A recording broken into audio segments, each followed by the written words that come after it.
Here at the top of the David Dinkins Municipal Building.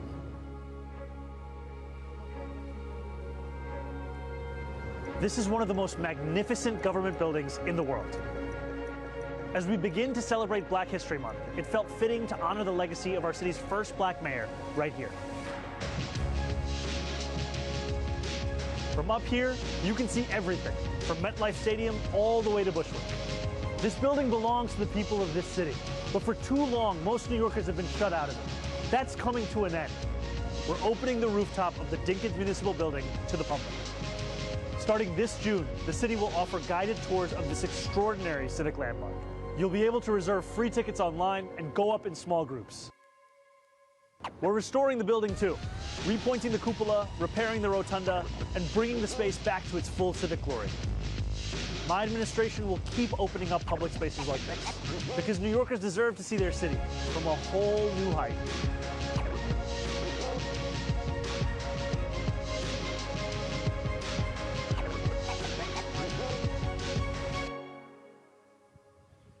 Absolutely what actually. Yeah, ditto. I don't know, I'm regretting not having that hat, but. Are your guys' offices in this building nicer than every other office I've ever been to inside this building? No. Nice? But come by afterwards, Katie. Wait, there are nice offices in this building? Yo. I'm wearing a hat. The only smart one. I'm a tropical people. Okay. Good morning, everyone. Good morning. I want to begin with just a few words about the winter weather that continues to linger across our city.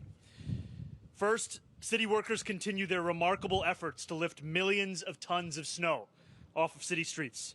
DSNY workers have worked relentlessly to melt over 122 million pounds of snow and to lay more than 209 million pounds of salt across New York. As of 8 a.m. this morning, workers have cleared 44,646 crosswalks, 16,532 bus stops, and 9,764 fire hydrants. A severe cold front continues to bear down on our city. Today is our 11th consecutive day of below freezing weather, and we could very well be in the middle of the longest period of consecutive sub-32 degree weather in our city's entire history. Without temperatures rising above freezing, snow has hardened into blocks of ice.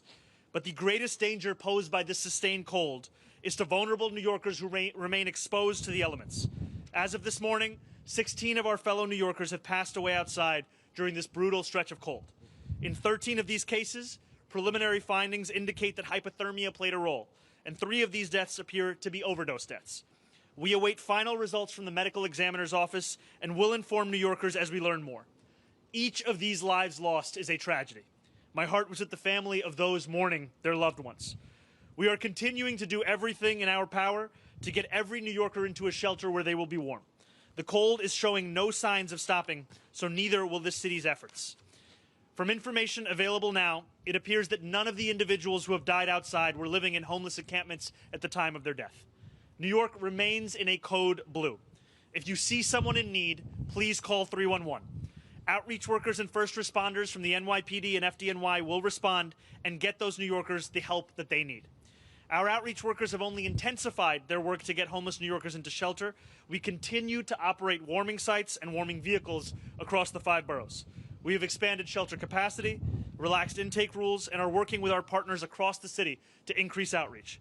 As of this morning, we have made more than 930 placements to shelters and safe havens. We have also involuntarily transported 18 New Yorkers who were determined to be a danger to themselves or to others. We have expanded our mobile warming units to a fleet of 20, which are moving throughout the city, equipped with clinical staff to treat New Yorkers' needs and get them off the street. If you are hearing me speak right now and you are not sure if you will be looked after, please let me make myself clear. Every single person will be cared for. No one will be turned away. As part of that commitment, we have added 50 new single-room shelter units for those who are uncomfortable with other forms of shelter, because we want every New Yorker to know that shelter is there if they need it. And as I said this weekend, while city government will not rest in this work, we ask New Yorkers to do their part as well. Please check in on your neighbors, especially more vulnerable New Yorkers like those with disabilities, older adults, and those who lack reliable access to heat. We will get through this cold, and we will get through it together by looking out for one another and by caring for one another. Now, for today's remarks. On January 1st, 1990, 36 years, 1 month, and 1 day ago, David Dinkins was sworn in as the first black mayor of our incredible city. As he delivered his inaugural address that day, he laid out a vision for all of us. We will never be mean-spirited, and we must never lose sight of our dreams. We are together today to not only pay homage to the legacy of a great New Yorker, but to fulfill those words, as we make it just a little bit easier for New Yorkers to keep sight of our dreams and of this city we all love. As we mark Black History Month, we are celebrating a city that has been sculpted in millions of ways by millions of black New Yorkers, those who walk our streets today and those who came before. They are jazz musicians who reinvented what music could be, academics and scientists who push forward the scope and scale of human thought, artists of all kind whose canvases captured the true breadth of this city and all who call it home, and politicians like Mayor Dinkins, who made our city better, fairer, and more aspirational. In many ways, Mayor Dinkins was ahead of his time. He tied racial justice to economic justice, worked tirelessly to uplift poor New Yorkers, and strived to close the gap between the wealthiest of this city and the most impoverished. He uplifted at-risk youth, invested in the physical infrastructure of our city, and worked to unify a city that remained in many ways divided along racial lines. He spoke famously of the gorgeous mosaic that is New York, but he recognized that speaking of it wasn't enough. The tiles still had to be placed, the image carefully aligned, and from City Hall, Mayor Dinkins tended to that very mosaic. From the tower here on the 26th floor of 1 Center Street, also known as the David Dinkins Municipal Building, that mosaic reveals itself in its gorgeous totality. You can see a 360-degree view of our city, from Midtown Towers to the Atlantic Ocean, from the Brooklyn Bridge to New Jersey. And yet for too long, New Yorkers haven't been able to access this view. It's been closed off to the very people that should be seeing it. As we celebrate Mayor Dinkins' legacy, we are changing that. And I am proud to announce today that we are going to open the rooftop of the David Dinkins Municipal Building to the public of this city. All right. Yes. Beginning in June, we will start offering free guided tours led by DCAS staff. Visitors will be able to reserve tickets online. We're also going to invest $6 million to improve this building as we repaint the cupola, repair the rotunda, add glass barriers, and restore this one-of-a-kind civic space to a landmark befitting Mayor Dinkins' name. Mayor Dinkins paved the way for so many who followed. He was not only the first black mayor, he was also the first to have been a member of the Democratic Socialists of America. And his politics of compassion, kindness, and generosity remain a guide for me and so many others as we lead from City Hall. I am thankful for his family for being here today with us. And I am thankful for the opportunity to stand here alongside incredible elected officials and our Commissioner of DCAS to honor this great New Yorker and to encourage the next generation of New Yorkers to enjoy a new perspective of our city from the building named after a man who helped to shape that same city. Thank you very much. And now our Commissioner, Yume Kitase.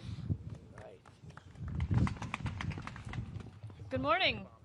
My name is Yume Kitase, and I am the Commissioner for the Department of Citywide Administrative Services. I'm excited to join you all today as we announce this important renovation project here at 1 Center Street. Now, no shade to City Hall, but it's my duty as Commissioner to tell you that 1 Center Street, the David Dinkins Building, is the heart and soul of municipal government. 1 Center Street houses numerous critically important organizations, including my colleagues here, the 3 elected officials, multiple city agencies, and of course, DCAS. Beyond the building's practical and architectural significance to the city, it's also a symbolic landmark. It was constructed over a century ago, and it represents our city's long-standing commitment to public service. And from here, where we stand on the 25th floor, we can see the cupola, one of the most recognizable and iconic features of the historic building rising above us. Over the years, the tower has stood witness to generations of civil servants. It's now our responsibility to make sure it stays resilient and beautiful for decades to come. To preserve its legacy, we are excited to announce this major rehabilitation effort. And through this $6 million project, we will be completing a variety of thorough exterior and interior renovations. This will restore the tower visually and strengthen its functionality through upgrades such as safety glass and ceiling netting, and overall extend the life of the facility. Perhaps most exciting, we are thrilled that we'll be providing public access to this stunning piece of history. And through its increased accessibility, we will open up the previously closed section, as the mayor mentioned, to tours, which we are excited to lead. We're going to make it iconic building a must-see bucket item for all New Yorkers. Before I conclude, I just want to offer thanks to Mayor Mamdani for prioritizing this renovation, and to our DCAS facilities management and construction team who have been spearheading this effort, and also came out here this morning to shovel all the snow off of this roof. Thanks to all of our partners involved in this project as well.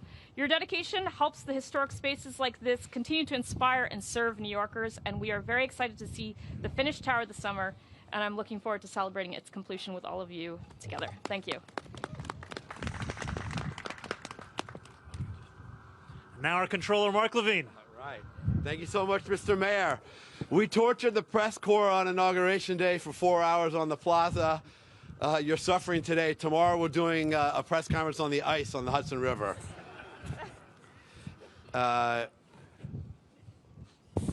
Oops. I agree with you, Yume. This building is one of the great symbols of the city. It was built for that purpose right after the 5 boroughs were combined, to represent the power of this new government. It was built to have a public observation deck. That's how they did it back then. The Woolworth building had a public observation deck. The Singer building had one. The MetLife building had one. It was this incredible public spirit that New Yorkers should be able to take in these views. It's a view of the city that is inspiring, something that I know David Dinkins himself often remarked about. He loved to take in the views of the Brooklyn Bridge. He was in this building for more than any other part of his career in city government, 14 years total. Some of his greatest accomplishments were in this building. He saved uptown Manhattan as borough president, and it meant a great deal to me to spend 4 years in that office. We still have a shower there, borough president, that Mayor Dinkins used after he would come in from playing tennis. And it still works. It still works, I'll yes. have to try it out. Yes, indeed. Come on by anytime, Mr. Mayor, if you want. I got a shower too. But for 90 years, the cupola designed to be open to the public has been closed. And I want to shout out Moses Gates from RPA. I don't know if he's here. He's been agitating for this for years, so that New York can catch up. Madrid has a free public observation tower. Tokyo has one. London has 2. Guys, you know Albany has one, right? Did you ever go on the top of the Corning Tower? Yeah, did you? Yeah, So many times. Many times, yeah? Okay. Sadly. All right. So we're going to catch up to those great global capitals, Albany accepted, and we're going to make this a public destination for the people of New York City to take in the beauty of this expansive metropolis. And we're not going to come back here till it's at least 80 degrees out. Thank you so much, everybody. Thank you. And now the warmest man on this stage, Public Advocate Jumaane Williams. This is cursing weather, for sure. Peace and blessing, love and light to everybody. Woo! Welcome to the municipal building as one of its tenants. I've been staying up this space for a pretty long time, even before I was in office, so it's awesome to be here. I think this is probably my second time up here. This is awesome that the city's going to be able to view this. My team has been pushing for public spaces like this one to be open to the public, so I'm very glad that the mayor decided to do that. I would have probably chosen summertime when we could have complained about how hot it is. But I am happy that it'll be open for summertime. New York's history, like its government, should be for the people. The building is named for David Dinkins, and now New Yorkers will have the opportunity to see the city that David Dinkins did, the gorgeous mosaic. We can look around and see our different boroughs. I remember very much when David Dinkins was elected, and as now, again, the highest-ranking elected city who was black, it is an honor to be here. I remember when Malik from Trial Court Crest said, "Mr. Dinkins, would you please be my mayor?" That meant a lot to a lot of us who hadn't seen ourselves in government. So now they'll get to see the patchwork of people who have come together. As you circle this building, as you look out, you'll see neighborhoods built by so many backgrounds, woven together through time and community. It really does make the city feel like a miracle. And I have to add that my comms director who wrote this sentence loves designing historical adventures and code-breaking quests that take people to famous sites around the city. So between this and the scavenger hunt last summer, Mr. Mayor, you're targeting him, and I know the city is better off already for him. Now, as a gift, I'm not going to read the rest of this because it's really, really cold. But I just want to say thank you so much for opening this up, and the city is going to have a great point of view to look at the gorgeous mosaic that David Dinkins spoke about. Thanks again. All right. And now our Borough President, Brad Hoylman-Siegel. Thank you, Mr. Mayor. Brad Hoylman-Siegel, what an honor to be here with one former borough president. You know, both of us during our campaigns had promised to open up the cupola to the public, and you fulfilled our campaign promise. I didn't even have to do anything about it, but thank you, Mr. Mayor, for that. You know, it's an honor to be here at the beginning of Black History Month because there have been such a history of great leaders in the Manhattan Borough President's office. Constance Baker Motley, the first black woman federal judge, Percy Sutton, C. Virginia Fields, and of course, David Dinkins, who we are honoring today in this amazing building. You know, Stanford White, his storied architectural firm, built this building. They had also built the Brooklyn Museum, and of course, the demolished Penn Station. So I'm sure that those architects wanted the public to see these incredible details, including civic fame, that statue that stands atop and represents the consolidation of the 5 boroughs. So thanks to the mayor, you don't have to pay $50 to get up here like you do at the Edge in Hudson Yards or the Empire State Building, or $50 to go to the top of the Rock. New Yorkers can see these views for free. Thank you, Mr. Mayor. All right. We will never light this building up for the Patriots. And now New Yorkers, when I ask themselves, can I view it? Yes, you can. Okay, I wish you guys could see your faces from here.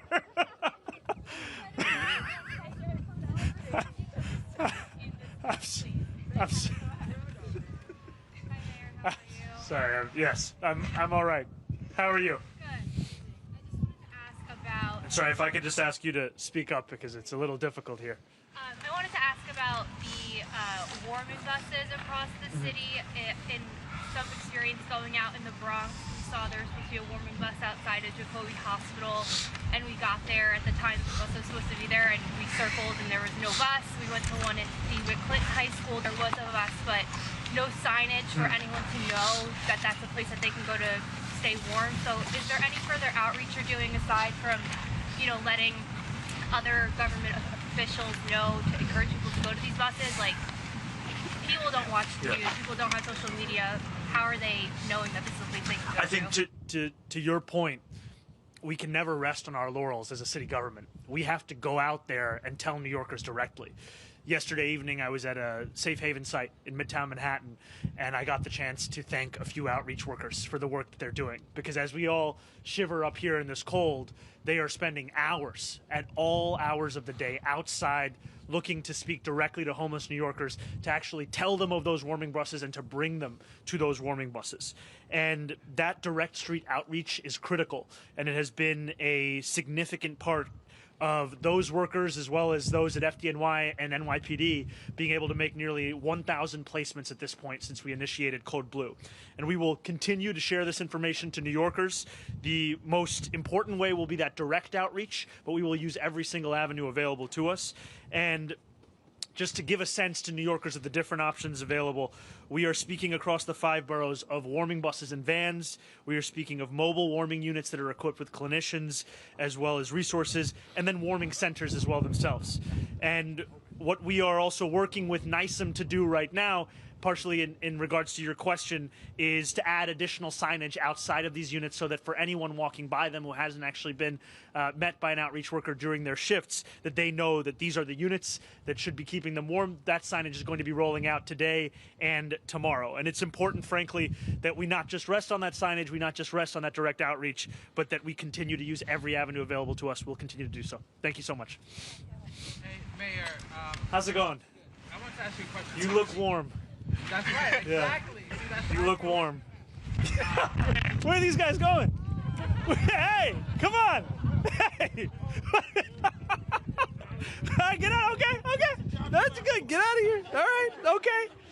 I guess a few people will pay to come up and see this viewing site. All right. It's just me and my commissioner. I work for you, so. Yeah. Yes, please. That number keeps going up day by day, and initially I think your administration told the police department that DSS was going to handle the lead on homeless outreach. And I'm wondering, do you regret that decision at all?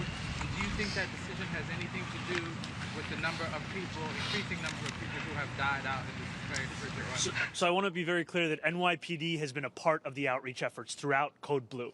They have been a part of it. DSS workers have been a part of it. It's been a whole of government approach. And I think the primary issue here is the weather that we are experiencing. We are speaking about already one of the coldest periods in New York City history and what could end up being the coldest period in New York City history. And what these city workers have done, no matter whether they're DSS, NYPD, any other agency, they have done the work of reaching out to New Yorkers to make now nearly 1,000 placements. And we know that that is work that has to continue. That is work that we will not rest so long as this cold continues and so long as there are New Yorkers who are outside. And I think that, yesterday when I was at that safe haven, I spoke to a number of New Yorkers who were finding warmth within it. And some of them had come in the night before. Some of them, I met a man who told me that he had been living in an airport for 5 months before he was brought to this shelter. The conditions that people are living through, they are conditions that none of us should be comfortable with. And so we're going to use every single resource at our disposal to continue to build on this work, to open up more shelters, open up more beds, and ensure that New Yorkers are staying warm. I think, to be very clear, just at the top of this, the deaths that we have seen, at this time it does not appear there is any relationship between encampments and what we've seen with these 16 New Yorkers. The policy on encampments, we have long said that it was a failure to pursue a policy in the manner that the previous administration did, and we've said that it's a failure because of its having only connected 3 New Yorkers with permanent housing over the course of 365 days. So our policies will continue on the same timeline as they were prior. However, instead of looking to just push New Yorkers from one encampment to another part of this city, we're going to look to emphasize the services that we can connect those New Yorkers with. Hi, Mr. Mayor. Over the weekend, a deadline that President Trump set for himself to pull all the money from sanctuary cities lapsed. I was wondering if you or your administration had heard over the weekend anything from the Trump administration about whether or not they intend to make good on that threat, and if not, is this another example of the president doing taco or always chickening out? What is taco? Trump always chickens out. Oh, okay. Sorry, I wasn't aware of the meme. We have not yet heard any additional information. That date has come and gone. We will continue to stand up for this city and continue to make clear that our values and our laws are not bargaining chips, and we will stand up for them if ever they are threatened. Local celebrity. Well, now everybody knows who I think you look like. I've been fielding complaints from people in my neighborhood about the slow snow removal. Is that due to the weather? Is there a timetable of when you're planning to finish that? Sorry, Jacob, the wind is hitting right as you're speaking. Could you say it a little louder? Is it a reason because of the weather, or is there a certain timetable for when it will get done? And is the city doing outreach in different languages to different communities to communicate about the weather and about this crisis?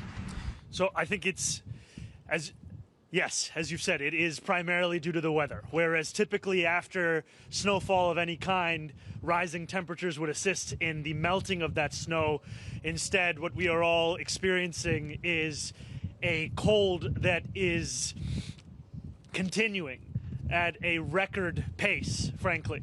And what that has meant is that the entirety of the city's response is up to the city workers themselves. And what they've been doing is an incredible job. However, it is a job that must continue. And it is also a job that has required us to go beyond the typical. What I mean by that is that we might typically have just sanitation workers doing a lot of this work. Right now, we have 2,500 sanitation workers working 12-hour shifts, each 12-hour shift, rather. And then we now have up to 1,500 additional workers, many of them coming from separate city agencies who are supplementing that work, especially when it comes to bus walks, bus stops, and crosswalks. And at this time, we're seeing that that's going to continue. What I'm thankful to see is that the pace of cleanup is increasing. And I am hopeful that that continues to be the case across the 5 boroughs, and that we also make this clear, as you've said, to New Yorkers in every language that they speak. This is a city of the world. As Mayor Dinkins said, this is a gorgeous mosaic, and it's a mosaic that deserves to be spoken to in its own languages. Thank you. On the trash collection, Yes, sir. sanitation has said they're about a day behind, but there are neighborhoods that are saying the trash has been piled up for multiple days, even though it's record-setting cold. Has it reached a point in your mind that they've got to pick up the pace because of the way that makes New York City look? So, as you've said, sanitation is currently running about 24 hours behind on trash collection. I know that they are working with everything that they have to come up to speed, and that'll continue to be a focus for us, because what we want is a city where New Yorkers can continue to return back to their lives as they were.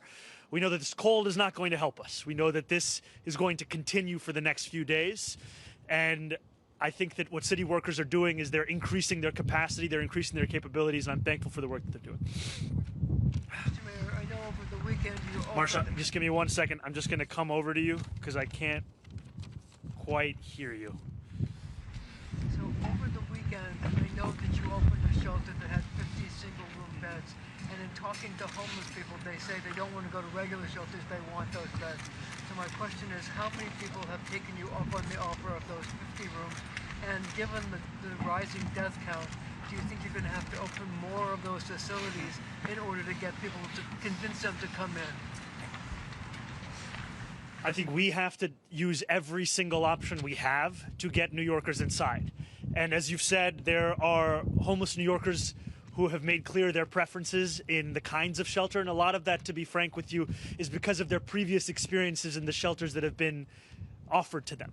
And so it's not just about advertising the existing resources, it's about opening additional ones. That work continues. We will be sharing that as it comes. Took you up on that 50 beds that you opened? We'll get back to you on that number. Thanks, Marsha. All right, we'll have to wrap, but any reporters who want to do a tour of the building inside, we have about 15 to 20 slots, and pass will wander around? Mayor, do you inside, not outside. Wait, Mayor Mamdani, Mr. Mayor, what about protected bike lanes?